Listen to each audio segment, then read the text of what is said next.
الله.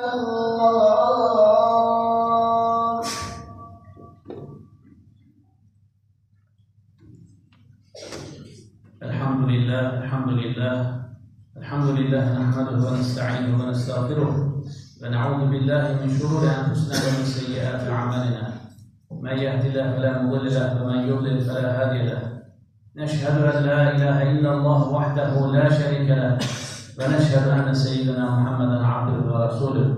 اما بعد فيا عباد الله اتقوا الله واطيعوه ان الله مع الذين اتقوا والذين هم محسنون. قال الله تعالى في كتابه الكريم: أعوذ بالله من الشيطان الرجيم. بسم الله الرحمن الرحيم. والضحى والليل إذا سجى ما ودعك ربك وما قلى وللآخرة خير لك من الأولى ولسوف يعطيك ربك فترضى. ألم يجدك يتيما فآوى ووجدك ضالا فهدى ووجدك عائلا فأغنى فأما اليتيم فلا تقهر وأما السائل فلا تنهر وأما بنعمة ربك فحدث. صدق الله العظيم.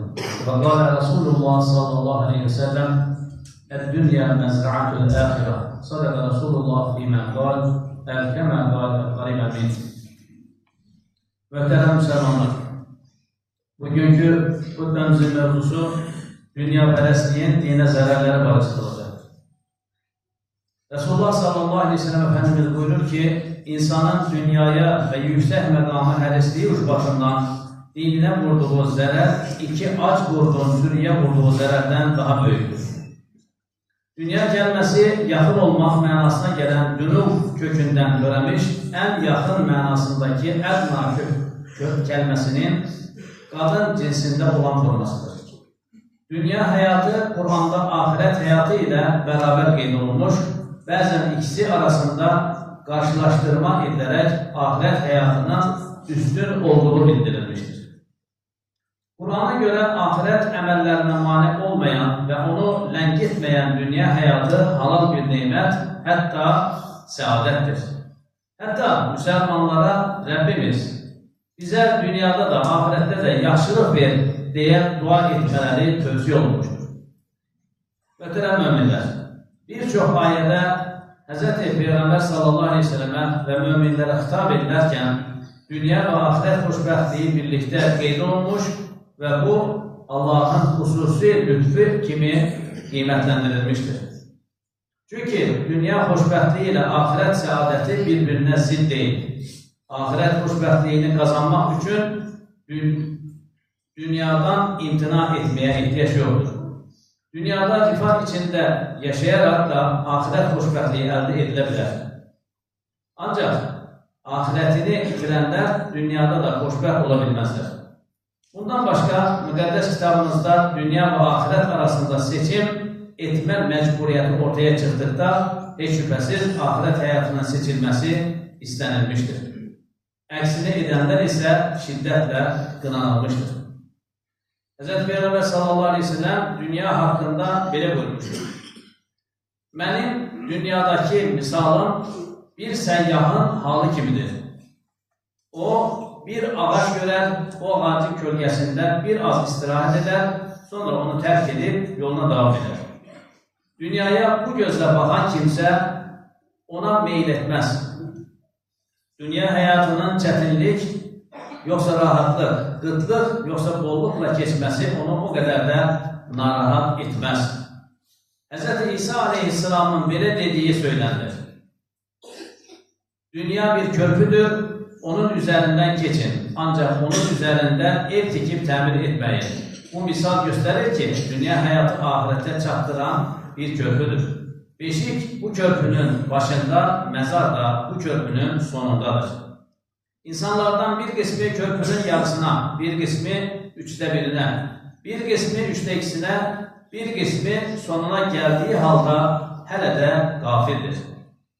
Səhabələrdən biri demişdir: Dünya ilan kimidir. Toxunduğunda yumuşaqdır, ancaq zəhəri öldürücüdür. Ən çox sevindiyimiz zaman dünyapərəstlikdən daha çox uzaq durmalıyıq.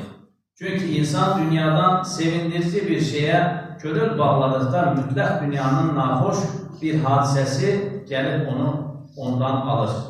Necə ki, xəstə birisi yeməyə baxıb, ağrının şiddətindən yeməkdən ləzzət ala bilmir, eləcə də dünyaya qalan ibadətlərdən ləzzət ala bilməz. Qəlbində olan dünya sevgisi ilə bərabər ibadətin ləzzətini hiss edə bilməz. Əziz müsəlmanlar, dünyapərəstliyə meyil edənin misalı dəniz suyunu içənin misalı kimidir. İçməyi çoxaltdıqca susaması da çoxalar. Bu, ölənə qədər belə davam edər. Həzrət Peyğəmbər sallallahu aleyhi ve sellem yaşadığı həyat, dünyaya göstərdiyi münasibət hər bir mömin üçün nümunədir. Allah Resulü sallallahu aleyhi ve sellem Uhud dağı qədər qızılım olsa 3 gündən artıq saxlamazdım demiş, həyatı boyunca dünyaya önəm verməmiş, vəfatından sonra bir neçə şəxsi əşyasından və çox az miqdarda maldan başqa bir şey qoymamışdır.